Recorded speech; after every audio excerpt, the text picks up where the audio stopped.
जी, आज हम नॉवल की एपिसोड पढ़ेंगे 61 नफरत से बड़ी इश्क की इंतहा बाय मदीहा शाह।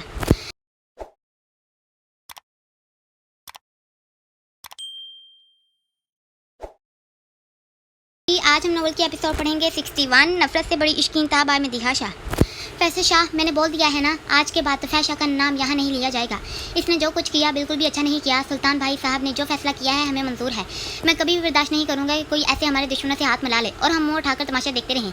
क्या तुम्हें नहीं पता है मुराद शाह को मारने के पीछे इनका ही हाथ है? सलमान शाह, बुरहान के वालिद सख्ती से बड़े अंदाज में बोले तो असलम शाह और फैसल शाह ने नजर झुकाए सुना था। भाई साहब, मैं आपकी बात अच्छे से समझ रहा हूँ। मैं सिर्फ इतना बोल रहा हूँ कि तफैल शाह से हमें बात करनी चाहिए। अभी जो होना था वो तो हो गया है, इसको बदला तो नहीं जा सकता। उसकी बेटी रुखसत होकर चली गई है, बस अभी यही बोल सकते हैं कि अल्लाह सब बेहतर रखे। आपको पता तो है सुल्तान भाई साहब से ज़मीनों के मामले में जो केस चल रहे हैं।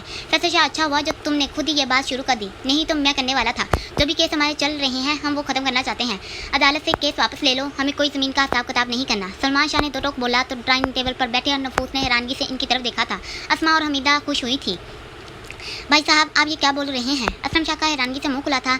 वही बोल रहा हूँ जो तुम सुन रहे हो। हमें ज़मीन से कोई हिस्सा नहीं चाहिए। मैं समझ गया हूँ जो अपनापन रिश्तों में है और ऐसे लड़का नहीं मिल सकता। मैं पछता रहा हूँ कि 12 साल पहले आकर तुम लोगों की बातों में आकर क्यों सुल्तान भाई साहब के साथ ये अदालत वाला मामला शुरू किया। अब बस और नहीं, बुरहान मेरा बेटा सुल्तान भाई साहब के नक्शे कदम पर चल रहा है। मुझे फ़क्र महसूस होता है जब भी अपने शहजादे को देखता हूँ। हर किसी को इसमें मुराद शाह का अक्स नजर आता है। मैं खुशकिस्मत हूँ कि ऊपर वाले रब ने मुझे इतना सहीन बेटा अता किया। मैं अपने बेटे के खिलाफ कभी नहीं जा सकता और ये बात सब कान खोलकर सुन लो। क्या कुछ नहीं दिया अल्लाह ने हमें? किस चीज़ की कमी है जो मैं ऐसे ही अपने खानदान वालों से लड़ूँ? अब बस सारी नफरत ख़त्म कर देना चाहता हूँ। मैं कल ही सुल्तान भाई से मिलने जाने वाला हूँ अपने किए की माफ़ी मांगने के लिए। बेहतर है तुम दोनों भाई भी मेरे साथ चलो। तफैल शाह को अब उसकी हाल पर छोड़ दो। आज के बाद उसकी कोई भी बात यहाँ नहीं होगी। सलमान शाह कहते उठे तो सामने लाउंज में अकराम को खड़े देख हैरान हुए। अकराम वो बोलते इस तरफ गए तो फैसल शाह और असलम शाह ने कहर नज़रों से इसको देखा। अस्सलाम वालेकुम। मैं बस भाई साहब यहाँ से गुजर रहा था तो सोचा आय से मिलता जाऊँ। अकराम जो सब बातें सुन चुके थे अभी सलमान शाह से मिलते बोले तो हमीदा बेगम और अस्मा भी उठते वहाँ लाउंज तक आई थी। अच्छा, इसका मतलब बस आयत बेटी से मिलने आए हो? हम सबसे मिलना नहीं चाहते थे। सलमान शाह जानते थे जो कुछ रिश्तों के दरमियान हो चुका था इसके बाद ही ऐसे हुआ है। फिर भी शिफका करते बोले, नहीं भाई साहब, ऐसी कोई बात नहीं थी। क्यों नहीं मिलूंगा आप सबसे? मुझे नहीं पता था कि आप यहाँ हैं। जब मेरी कल बात हुई थी बुरहान से तो इसने बताया था कि आप लाहौर गए हुए हैं। अकराम से जल्दी से सफाई पेश की तो सलमान शाह कहकर लगाते हंसे। फैसल शाह के बदन में आग लगी थी, वो गुस्से से ऊपर की तरफ किया। अच्छा किया अकराम जो तुम यहाँ चले आए। मुझे भी तुमसे ज़रूरी बात करनी थी। मुझे माफ़ कर दो इस हर गलती के लिए जो मैंने 12 साल पहले। प्लीज़ भाई साहब, ऐसे माफ़ी मांग कर मुझे शर्मिंदा ना करें। जो हो गया पीछे इसको भूल जाएं। मुझे खुशी है इस बात की कि आप सुल्तान भाई को समझ गए। अकराम ने कहते बात खत्म की। इस सलमान शाह का मुझे कुछ करना होगा। फैसल शाह जो गुस्से से सीढ़ियों को अबूर करते आगे बढ़ रहा था सामने से आयत को आते देख नजरों का गुस्सा पल में बैठा। जबकि गलीज ने हवस के निगाहों से आयत को ऊपर से नीचे तक देखा था। आयत जो अपने ही ध्यान में चली आ रही थी सामने फैसल शाह को आते देख रुकी, जबकि चेहरे पर पल में ही कितने रंग आए थे और गए थे। आयत डरना नहीं, अगर आज इससे डर गई तो फिर कभी भी सर उठाकर जी नहीं पाओगी। जैसे एक आवाज़ उभरी जिसको सुनते ही आयत खुद के डर पर काबू पाते आगे बढ़ी। अरे आयत, अभी आयत फैसल शाह के करीब से गुजर कर आगे जाती कि इनके पुकारने पर वो कदम रोक गई, चूँकि वो आयत के रास्ते में हाइल हुए थे। आयत को खौफ आया था जबकि 2 कदम पीछे को लेते नजरें झुकाए खुद को नॉर्मल रखने की कोशिश की थी। माशाल्लाह, बहुत खूबसूरत हो गई हो। आजकल तो तुम अपने मामों से बात नहीं करती। क्या किसी ने कुछ कहा है? फैसल शाह जो हवस से अपने होंठों पर जुबान फेर उसके वजूद पर गलीज नजर रखे बोला तो आयत ने मामू अल्फाज सुन गुस्से से उसके खटके चेहरे को तका था। आयत नीचे अकराम मामू आए हैं। बुरहान जो रूम से निकला था सामने फैसल शाह को और आयत को खड़े देख बोलते इनके करीब आया तो आयत ने सुकून से सांस भरते अपने शोर को देखा था जो बिल्कुल इसके करीब आ चुका था। कैसे हैं आप फैसल मामू? बुरहान इनको अचानक से घबराते देख हैरान हुआ था, जबकि पूछते अब कि अपनी बीवी की तरफ देखा जो बिल्कुल उसके साथ चिपक चुकी थी। कुछ नहीं, मैं तो ऐसे ही आयत से बातें कर रहा था। फैसल शाह जो पूरी तरह हकला गए थे, ज़बान में जो आया बोले। बुरहान चौंका था इनके जवाब पर। मैं कौन सा आपसे ये पूछा था जो ऐसे जवाब दे रहे हैं आप? बुरहान को उनकी हालत गैर होते देख हैरानगी हुई थी। चलें पापा, नीचे इंतजार कर रहे होंगे। इससे पहले बुरहान आगे कुछ पूछता या कहता आयत ने दरमियान में बोलते बुरहान को गोया तो वो सर हाँ में हिला गया। जब वो दोनों आगे बढ़े थे फैसल शाह भी शुक्र करता आगे बढ़ा। लो भाई, आयत बेटी आ गई। चलो अकराम, तुम लोग बैठकर बातें करो, मुझे अभी कुछ काम है, मैं वो मुकम्मल कर लूँ। सलमान शाह जो सामने से आयत और बुरहान को देख चुके थे इजाज़त लेते उठे। आयत अपने पापा को देख खुश हो चुकी थी और भागते इनके गले लगी। 3 साल पहले कोटे पर आयत को पहुंचाने वाला कौन हो सकता है? ये मलक ने पता नहीं किया और ना ही कुछ बताया। बुरहान जो फैसल शाह के चेहरे पर एक अजीब सा डर देख नोट कर चुका था उलझा था। इसको अचानक से 3 साल पहले वाली आयत के साथ होने वाली चीज़ें याद आई थी। ये बुरहान मेरा फ़ोन क्यों नहीं उठा रहा। आयत कब से बुरहान को कॉल कर रही थी मगर फ़ोन मुसलसल ऑफ जा रहा था। वो परेशान सी टहलना शुरू हुई थी। अकराम जो आयत से मिलते ही वहाँ से जा चुके थे। आयत फैसल शाह को देख अपने घर जाना चाहती थी। वो जितनी मर्जी कोशिश कर देती मगर जो खौफ दिल में बैठ चुका था वो चाक कर भी निकाल नहीं पा रही थी। इससे पहले आयत अकराम से बोलती को घर जाना चाहती है। बुरहान ने आयत को तैयार होने के लिए बोल दिया कि वो आज जमात के घर जाएंगे। आयत ने जैसे ही सुना वो खुश होकर सोचने लगी कि चलो वहाँ वो ईमान के पास रुक जाएगी। अकराम चले गए। आयत भी तैयार होने गई। इससे पहले बुरहान आयत को लेकर जाता। अस्मा बेगम ने बुरहान को साफ इनकार किया था कि आयत उसके साथ आज कहीं नहीं जाएगी। वो चाहती थी कि जो 2 दिन बुरहान लोग यहाँ हैं आयत इनके साथ घर पर ही रहे। इसलिए बुरहान मुंह बनाते अकेला चला गया क्योंकि इसको अम्मा से ज़रूरी बात करनी थी। आयत ने खाने में तैयारी की और मुश्किल से सबके साथ खाना खाया। तभी असलम शाह ने बताया सबको कि जमाल लाहौर से आ रहा है। आज जमाल का नाम सुन मजीद डरी मगर जब भी फैसल शाह को खुद को देखते देखती वो खौफ से घबरा जाती। अभी वो रूम में आते ही बुरहान को कॉल करना शुरू हुई थी। इतने लोगों के होने के बावजूद वो डर रही थी। जब देखो कहता रहता है तुम एक बार बुलाओगी तो भागा चला आऊँगा मगर अभी जब फ़ोन कर रही हूँ तो एक फ़ोन तो उठाया नहीं जा रहा है। इससे बुलाने पर भाग कर थोड़ी आएगा। आयत का गुस्से से बुरा हाल हुआ था। गुस्से से खुद से बड़बड़ाते फ़ोन को बेड पर फेंक के जो पैर से उछलते धड़ल्ले से ज़मीन बोस हुआ था। आयत जो दूसरी तरफ मुँह किए खड़ी थी अचानक से आवाज़ सुन पलटी तो फ़ोन को नीचे ज़मीन पर पड़े देख रोने वाली शक्ल बनाते फ़ोन को उठा गई। मेरा फ़ोन टूट गया। वो उसके टुकड़े उठाते मुनमुनाई जबकि फ़ोन को लेते बेड पर बैठी। आयत तुम सोई नहीं। बुरहान जो अचानक से रूम में दाखिल हुआ था आयत को पूछते डरा गया। वो अचानक से मुकाबले के बोलने पर डरते फ़ोन के टुकड़े जो थोड़ी देर पहले ही नीचे से उठाए थे एक बार फिर फेंक गई थी। बुरहान जो वॉच को उतारते पलटा था सामने देख चुका जबकि अब चलते 4 कदम लेते बेड के करीब आया और एक नज़र खामोश बैठी आयत को देख नीचे बैठा था और फ़ोन को उठाते आयत का दीदार किया था यूँ कि वो जो बेड पर आराम से बैठी हुई थी मुकाबल को खुद के पैरों में बैठे देख सरसी सी निगाह डालते जूती उतारते बेड पर लेटने वाले अंदाज में लेटी और कंबल ओढ़ गई। बुरहान जो अभी उलझा हुआ था अचानक से आयत के ऐसे अंदाज पर हैरान हुआ। आयत क्या हुआ। बुरहान जो अब पूरी तरह इसको सुनना चाहता था एकदम से उठते उसका कंबल खींच दूर कर गया यूँ कि आयत को उम्मीद ना थी कि वो ऐसे करेगा। उसकी हरकत पर वो हैरान होती गुस्से से उठते बैठी और साथ ही एक ज़बरदस्त घूरी से मुकाबल को नवाजा। वो उसके बच्चों जैसे फेस को देख तेज़ी से पास ही बैठा। आयत अचानक से उसके पास बैठने से चौंकी क्योंकि बुरहान जो एकदम तेज़ी से बैठा था उसके साथ करीब तर हो चुका था। मुकाबल की नीली आंखें उसके शवाब चेहरे को देख खोना शुरू हुई थी। अपना फ़ोन देखो और फिर मुझसे बात करना। आयत जो बिल्कुल भी बुरहान की आंखों में खोना नहीं चाहती थी तेज़ी से कंबल मुकाबल के हाथ से खींचते शिकवा बड़ी निगाहों से बोली और वापस से कंबल खुद पर दुरुस्त करते लेटी मगर आपके मुंह बाहर ही था। वो बात करना चाहती थी इससे मगर अभी अपने अंदाज पर वो खुद हैरान हुई थी। बुरहान मेरी आदत बन रहा है या मैं। आय जो इसको फ़ोन ऑन करता देख रही थी दिल में खुद से सोचती कि अपनी सोच को जल्दी से आगे सोचने से रोका। सॉरी मेरा फ़ोन बंद था। जैसे ही बुरहान ने देखा आयत के मैसेज और फ़ोन कॉल तो तेज़ी से बोलते फ़ोन साइड टेबल पर रखा। तुम्हारा फ़ोन तो वैसे तुम्हारे खास खादम हुसैन के पास होता है तो फिर इस बार ये तुम्हारी पॉकेट में कैसे। आयत तीखे लहजे में भड़की तो बुरहान ने नीली आंखों को छोटा करते इसके अंदाज में देखा। मैं कौन सा किसी मीटिंग में था या फिर मीरपुर में था जो फ़ोन उसके पास होता। यहाँ साहिवाल में तो मैं अपनों में ही हूँ। तुम बताओ तुमने मुझे कॉल क्यों की थी। क्या ज़रूरी बात करनी थी। बुरहान बुन में चुकाए बोला तो आयत अपनी छोटी सी नाक उसके मुँह फेर गई। बताओ भी। वो इसको खामोश लेते देख नरमी से बोला जबकि गौर से इसके चेहरे को तका था। वो बुरहान को बहुत क्यूट लगी थी। अब क्या फ़ायदा जो कहना था अब मोड़ नहीं। अब प्लीज़ मुझे सोने दो। आय जो बिल्कुल भी इसको बताना नहीं चाहती थी कि वो इसको याद कर रही थी और बेसब्री से इंतज़ार कर रही थी मुकाबल को बोलने के लिए तैयार होते देख तेज़ी से अपनी बात ख़त्म करते कंबल को फिर से ऊपर कर गई। बुरहान जो बोलने लगा था उसके अंदाज को देख हल्के से मुस्कुराया था जबकि उड़ते चेंज करने के लिए गया था। आयत मान लो जब तक तुम बताओगी नहीं तुम्हें नींद नहीं आएगी। बुरहान जो चेंज करते वापस आते लैपटॉप खोले बैठा था आयत को कवर पढ़ते देख मायने खेत अंदाज में बोला तो आयत जो मुंह पर कंबल लिए पड़ी हुई थी एकदम उठते बैठी थी।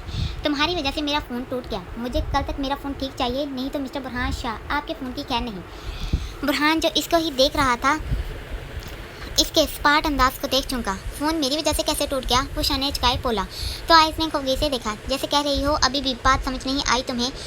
वैसे तो बहुत तुम मेरे बिना बोले ही समझ जाते हो। अभी जब चाहती हूँ तुम समझो तो क्या मसला हो गया तुम्हारे साथ। आय जो कुकी से बोलते मुकाबले को हैरान कर गई थी। वो डिम्पल गहरे करते लैपटॉप को वापस से बंद करते उठते उसके करीब आया था। आयत उसको बेड की तरफ आते देख चुकी थी जबकि वो जल्दी से लेटते से उठते बेड के साथ टेक लगा गई यूँ कि बुरहान उसके बिल्कुल सामने बैठा था।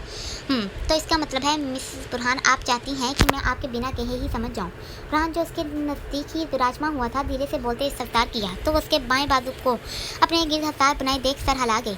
मुझे लगता है कि तुम डर रही थी इसीलिए कॉल की जा रही थी। बुरहान उसकी काली स्याह आंखों में देखते बोला तो आयत का हैरानगी से मुंह खुला।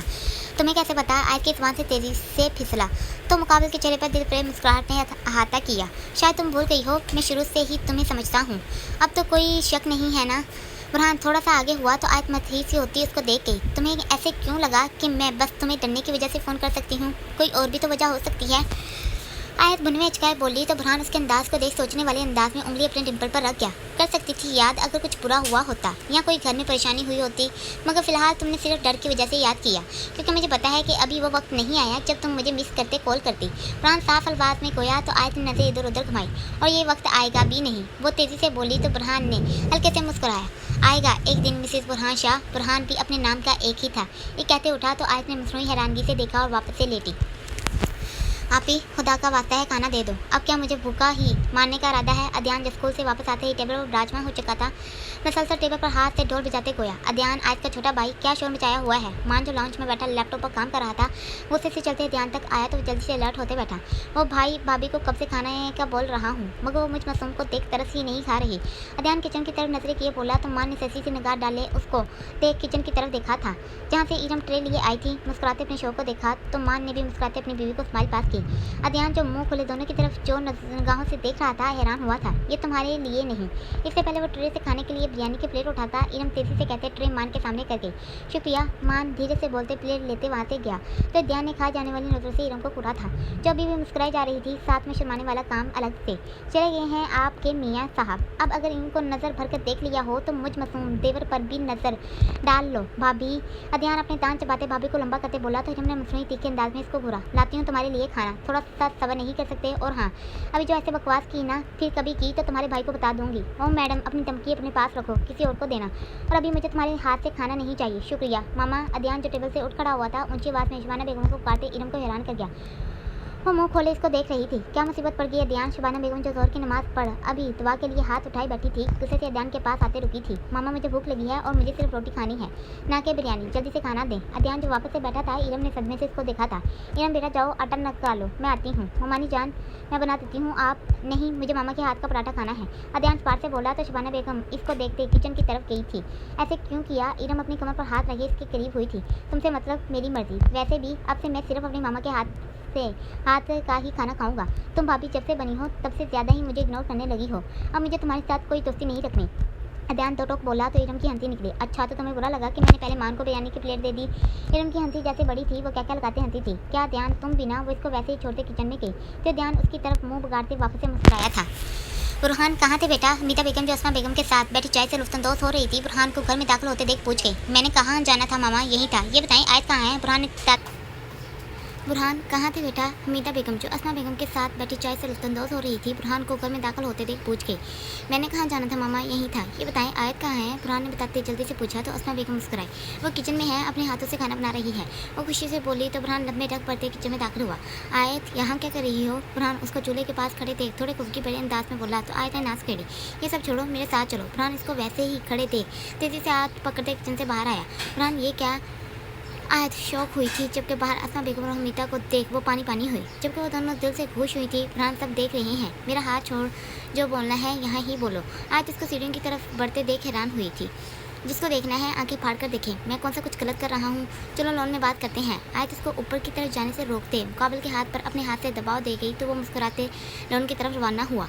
ये रहा तुम्हारा फ़ोन। बुरहान ने पॉकेट से फ़ोन निकालते आयत के हाथ पर रखा तो वो चौंकी जबकि काली स्याह पलकें उठाई और गौर से मुकाबल के चेहरे को देखा था। इसमें मैंने अपना नंबर सेव कर दिया है, मेरा न्यू नंबर जो सिर्फ तुम्हारे लिए ही आज लिया है। बुरहान धीरे से कहते एक अदद और फ़ोन अपनी जेब से निकाल गया। वो भी आयत के फ़ोन की तरह का था। मतलब? वो उलझी तो पूछा। मतलब यही कि आज से ये फ़ोन मेरे पास रहेगा, चाहे मैं मीरपुर में हूँ या फिर यहाँ।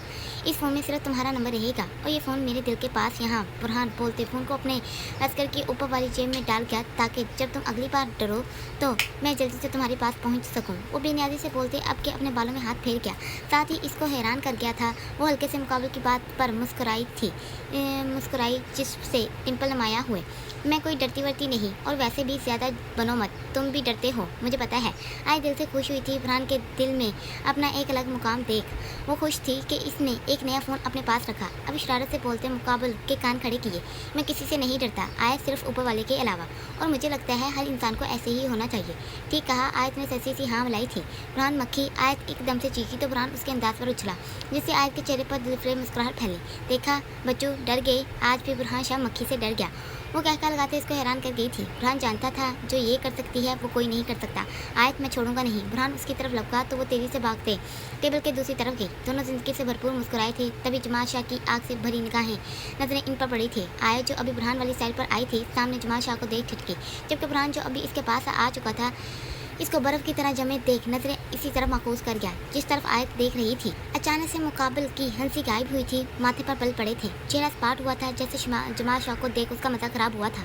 मैं तो भूल गई किचन में सालन बनने रखा था। आयत खुद के सर पर चित लगाते बुरहान को ससी सा देखते लोन से घर में दाखिल हुई तो बुरहान भी एक नज़र जमाल शाह पर कहर भरी डालते आयत के पीछे ही गया। कैसी हैं आप? उम्मीद से ज़्यादा मुझे आज खुश नज़र आ रही थी। अभी किचन से अस्मा बेगम गई थी कि जमाल जो कब से मौके की तलाश में था तेज़ी से किचन में दबे पाँव दाखिल होते गिलास उठाते जग से पानी डालना शुरू हुआ। आया जो अपने ध्यान में लगी हुई थी जमाल शाह की आवाज़ सुन डरते उसकी तरफ पलटी। जमाल ने भरपूर नज़रों से उसको देखा था। उसके दिल को कुरारते भरा सुकून मिला था। वो दिन ब दिन इश्क के एहसास में मुब्तला होता जा रहा था। मैं आपके किसी भी बकवास सवाल का जवाब नहीं दे सकती। आपके हक में बेहतर यही है कि यहाँ से चले जाएँ। कहीं ऐसा ना हो बुरहान, मैं किसी से नहीं डरता। बुरहान शाह मेरा कुछ नहीं बिगाड़ सकता। मुझे मेरे सवाल का एक ही जवाब चाहिए और वो सिर्फ हाँ है, जो एक बार आपके मुंह से सुनना चाहता हूँ। जमाल का दिल बेचैन सा होता डरा था जबकि उसके लबों से चंद बोल सुन ही खुश हो चुका था। मैंने ये पूछा आप किससे डरते हैं और किससे नहीं। आज को डर तो लग रहा था मगर अभी फिर भी मजबूत बनने खड़ी थी। वो जानती थी आज की रात में और इस दिन की रात में बहुत फ़र्क है। आयत अगर आपको लगता है आपके ऐसे बुरहान के साथ खुश नज़र आने से मैं पीछे हट जाऊंगा तो बहुत गलत सोचती हैं आप। मुझे अच्छे से पता है कि आप बुरहान से नफरत करती हैं, वो भी शदीद किस्म की। तो बेहतर है ऐसे नाटक ना करें। मैं सब कुछ जानता हूँ आपके बुरहान के रिश्ते के बारे में। जमाल को लगा था जैसे वो ये बाजी जीत जाएगा। आयत ने हैरानगी से उसको देखा था। आपको किसने बताया कि मेरे और बुरहान? आयत इससे पहले आयत जमाल शाह को कोई जवाब देती बुरहान की गरिश्तार आवाज़ सुन अंदर तक डरी।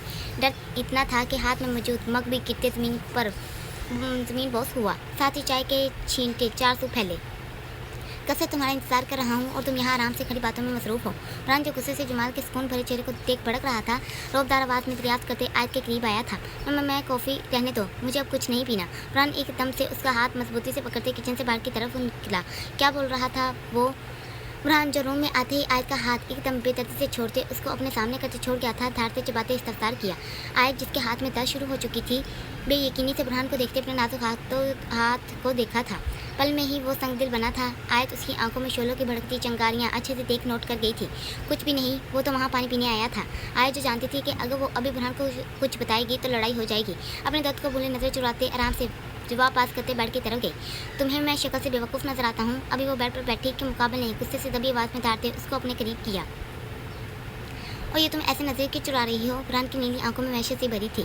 इसको डर था कि कहीं जमाल अपने दिल की बात आयत को बताना क्या हो। बुरहान छोड़ो, मुझे दर्द हो रही है। आयत जिसकी बाजों में दर्द बढ़ा था मुकाबले के जगने से वो मुश्किल से दर्द को बर्दाश्त करते बोल पाई थी। आयत मेरे सब्र को मत आजमाना, मुझे साफ साफ बताओ क्या बोल रहा था वो घटिया इंसान? बुरहान जिसको अभी इसके दर्द से कोई वास्ता न रहा था अपने दिल के जज्बात से भरे धीरे से बोलते पूछा। तुम्हें क्या मसला है? इससे क्यों जानना चाहते हो?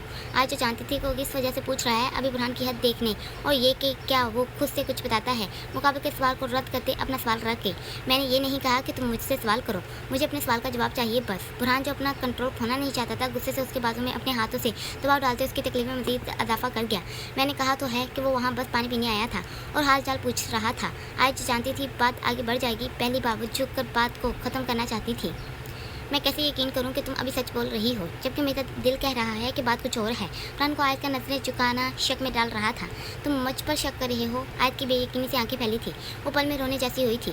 अगर तुम्हें ऐसे लगता है तो ऐसे ही सही, मुझे सिर्फ सीधा जवाब चाहिए। बुरहान पर तो जुनून सवार हो चुका था। अभी दिमाग में सिर्फ जमाल शाह और उसकी मोहब्बत घूम रही थी।